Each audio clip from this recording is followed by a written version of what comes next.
Hello YouTube family, कैसे हैं आप सब। आई होप आप सब बहुत बढ़िया होंगे, स्वस्थ होंगे और एकदम मस्त होंगे।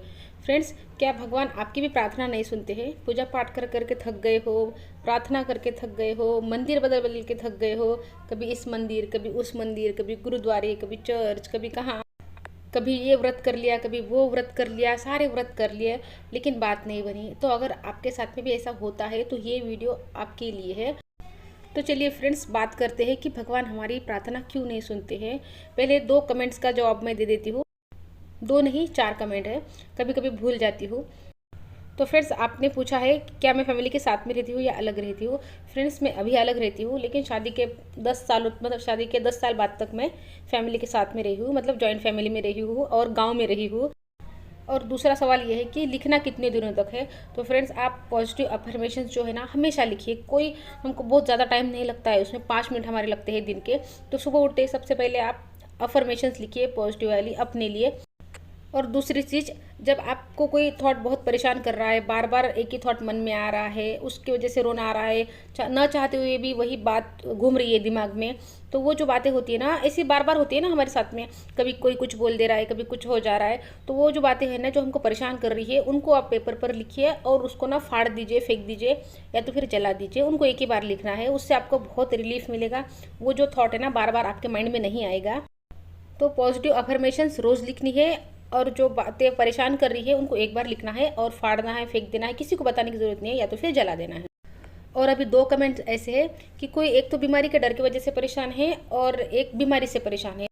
तो इन दो कमेंट्स के ऊपर मैं पूरा वीडियो बनाऊंगी, क्योंकि सवाल दो है ये, लेकिन ये प्रॉब्लम जो है ना कॉमन है। बहुत लोगों को ये प्रॉब्लम है कि किसी को ना बीमारियों से डर लगता है कि ये मुझे ना हो जाए, वो मुझे ना हो जाए। और छोटी मोटी बीमारियों से, हेल्थ इश्यूज से हमारी फीमेल्स बहुत परेशान रहती है। ये भी एक कॉमन प्रॉब्लम है। तो इन दोनों पर मैं पूरा वीडियो बनाऊंगी। अगला वीडियो या तो फिर उसका अगला वीडियो उसी का आएगा। तो चलिए वापस अपने आज के टॉपिक पर आते हैं। तो आज का टॉपिक क्या है? भगवान हमारी सुनते क्यों नहीं है। हमने सब कुछ कर लिया, पूजा पाठ का हमको फल नहीं मिलता है। तो फ्रेंड्स, सबसे पहले एक बेसिक चीज़ समझो। जैसे कि हम फेसबुक को जानते हैं और फेसबुक के जो फाउंडर है वो है मार्क जुकरबर्ग।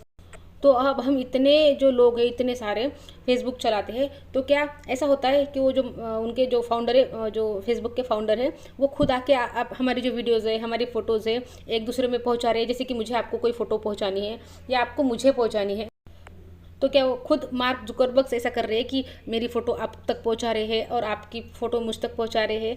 उन्होंने एक सिस्टम बना दिया है, एक एल्गोरिदम बना दिया है, जैसे कि यूट्यूब का है। वैसे ही जैसे कि आप एक लाइक दबाते हो तो वो लाइक मुझ तक आ जाता है, आप कमेंट वहाँ टाइप करते हो और एक सेकंड भी नहीं लगता, वो कमेंट मुझ तक पहुँच जाता है, कमेंट आपके, लाइक आपके। वैसे ही मेरी वीडियो आप तक पहुँच जाती है। तो ये सब कैसे हो रहा है? ये सब अपने आप हो रहा है। एक सिस्टम बना दिया गया है, उस सिस्टम के हिसाब से, उस एल्गोरिदम के हिसाब से सब कुछ चीज़ें चल रही है।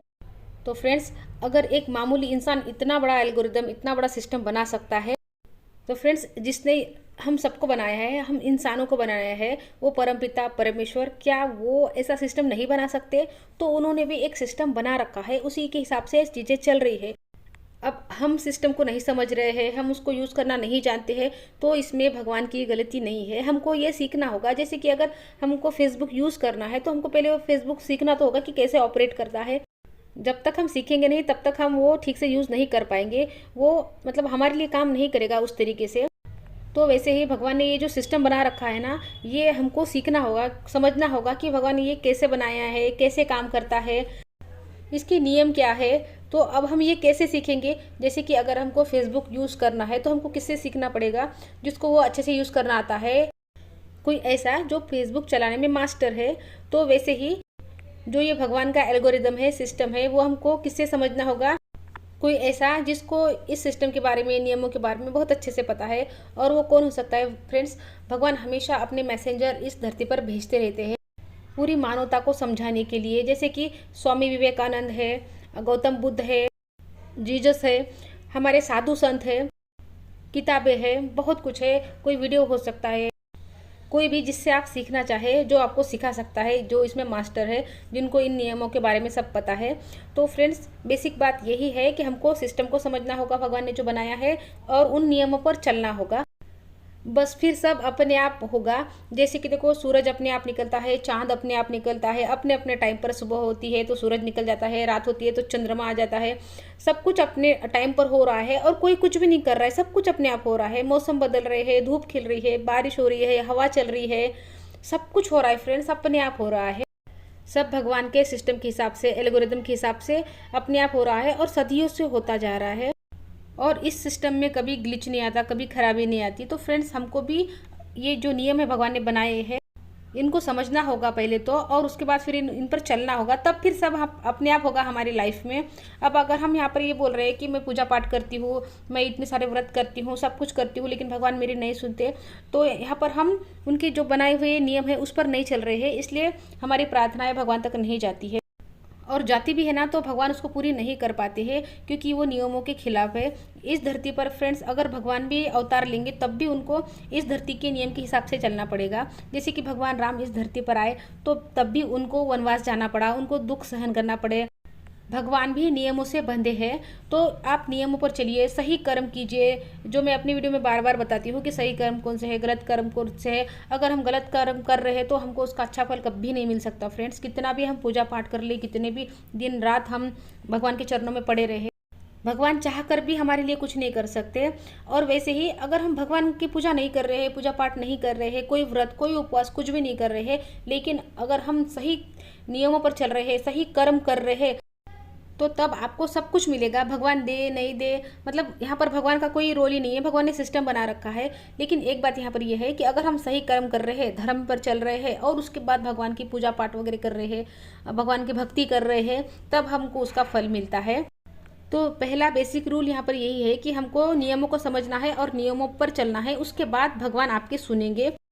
लेकिन हम यहाँ पर क्या गलती करते हैं, हम धर्म को तो मानते हैं लेकिन धर्म की नहीं मानते। अंदर ही अंदर हमको पता होता है कि क्या सही है, क्या गलत है, क्या नहीं करना चाहिए, सब हमको अंदर से पता होता है। हमारा मन सब जानता है और सब हमको बार बार बोलता भी है, लेकिन हम उसकी आवाज़ को नहीं सुनते, अनसुना करते हैं और हमको जो करना है वो करते हैं।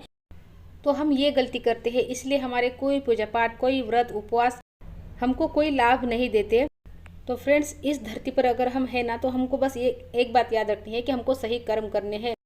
यहाँ पर ना एक बात और समझने वाली है कि हम जो कर्म समझते हैं ना, तो वो बस जो शरीर से कर रहे हैं ना उसी को कर्म समझते हैं। लेकिन हम अपने माइंड में जो मन में सोच रहे होते हैं ना, जिस सोच के साथ कर रहे होते हैं, वो भी एक कर्म ही है। हम अगर गलत सोच रहे हैं ना, तो हम गलत कर्म क्रिएट कर रहे हैं, भले ही यहाँ पर अपने शरीर से कुछ नहीं किया। जैसे देखो, इसको एक एग्जांपल से समझते हैं। जैसे कि एक माँ है जो अपने बेटे के नौकरी के लिए भगवान से प्रार्थना कर रही है कि भगवान बेटे की नौकरी लग जाए, बेटा कुछ अच्छा कर जाए, कुछ अच्छा बन जाए, और उसके लिए वो उपवास कर रही है, व्रत कर रही है, हर चीज़ कर रही है। लेकिन अगर साथ में वो अपने माइंड में ये सोच रही है कि अगर उसको नौकरी नहीं लगी तो क्या होगा, मतलब मार्क कम पड़ गए तो क्या होगा, ये हो गया तो क्या होगा, वो हो गया तो क्या होगा, बिजनेस अगर उसका चला ही नहीं तो क्या होगा, कितना नुकसान होगा, अगर नौकरी नहीं लगी तो मुझे क्या क्या मतलब सहना पड़ेगा, जो उसके बुरे नतीजे हैं वो सोच रही है। तो ये यहाँ पर वो बुरा कर्म क्रिएट कर रही है। तो अब बुरा कर्म क्रिएट किया है तो उसका फल अच्छा नहीं मिल सकता। तो फ्रेंड्स, सार इस वीडियो का ये है कि हमको बस अपने कर्मों पर ध्यान देना है, और हम भगवान की पूजा पाठ कर रहे हैं ना, तो वो एकदम भक्ति भाव से करिए, किसी स्वार्थ से मत करिए।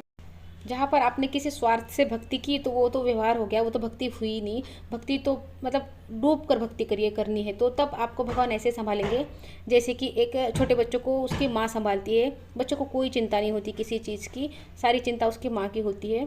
तो फ्रेंड्स, आई होप वीडियो आपको समझ आई होंगी, पसंद आई होगी, अच्छी लगी हो, समझ आई हो तो लाइक कर देना। चैनल पर नए हो तो चैनल को सब्सक्राइब कर देना। तो मिलती हूँ आपसे नेक्स्ट वीडियो में, तब तक के लिए अपना ध्यान रखना। Good bye friends.